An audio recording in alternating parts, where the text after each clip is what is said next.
नमस्कार मित्रों, आपने एकदम सही सुना है।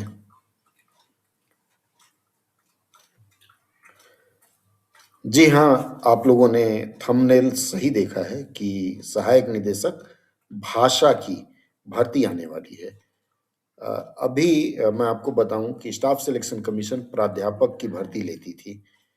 आगे चल कर के इन्होंने प्राध्यापक की भर्ती बंद कर दी, यह करके बंद कर दी कि अब इन पदों की भर्ती अ, अब यूपीएससी के माध्यम से होगी।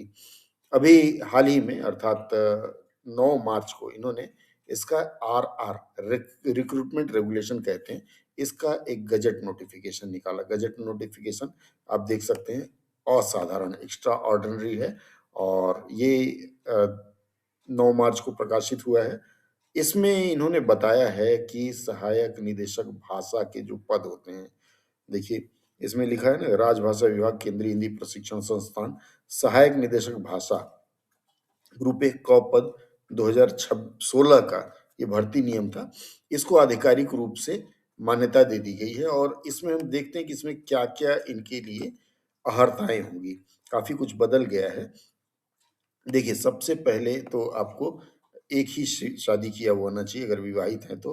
अगर एक से अधिक पति या पत्नी है आपके जीवित रहते हुए, तब तो मुश्किल है, नहीं हो पाएगा और ये लाइटर मोड में लीजिएगा। देखिए, सहायक निदेशक जो भाषा के पद हैं, कुल 150 पद सृजित हुए हैं, 2025 का यह आंकड़ा है और इसको आगे चल कर के परिवर्तित किया जा सकता है।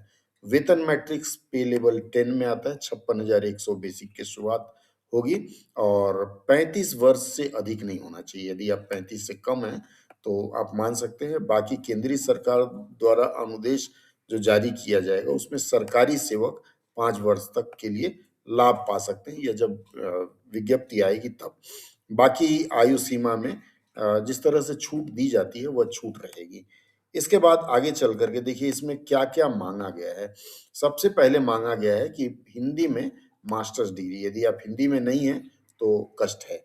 जिसमें डिग्री स्तर पर अंग्रेजी अनिवार्य या वैकल्पिक, मतलब ग्रेजुएशन में आप अंग्रेजी पढ़े हों, एक विषय या तो आपका वैकल्पिक हो या ऐच्छिक हो और उसके साथ में हिंदी भी हो, तो अच्छा है। एमए में हिंदी होना चाहिए और फिर राष्ट्रीय पात्रता परीक्षा एनईटी वह आपका पास किया होना चाहिए या हिंदी में पीएचडी होना चाहिए और उसके बाद किसी मान्यता प्राप्त वांछनीयता मतलब डिज़ायरेबल होता है, ज़रूरी नहीं कि हो ही।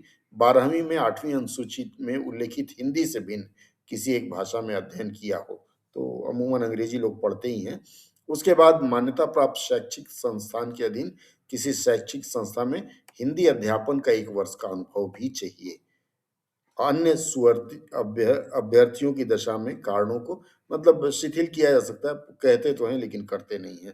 अनुभव के आधार पर इसमें भर्ती किया जाएगा और इसमें थोड़ा-सा हम और आगे गई अगर बढ़ें, तो इसमें क्या-क्या है अध्ययन छुट्टी 1 वर्ष से अधिक के लिए बाहर रहने के कारण नहीं होगा।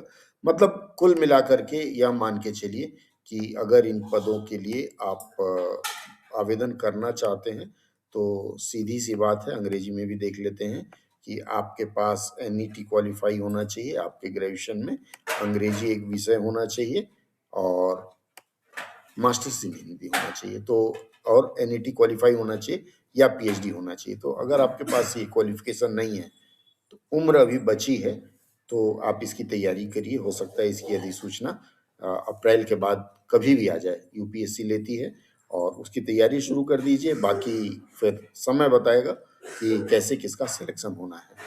बहुत-बहुत धन्यवाद जुड़े रहने के लिए। अगले सत्र में फिर कुछ और नई चीज़ लेकर के मिलते हैं।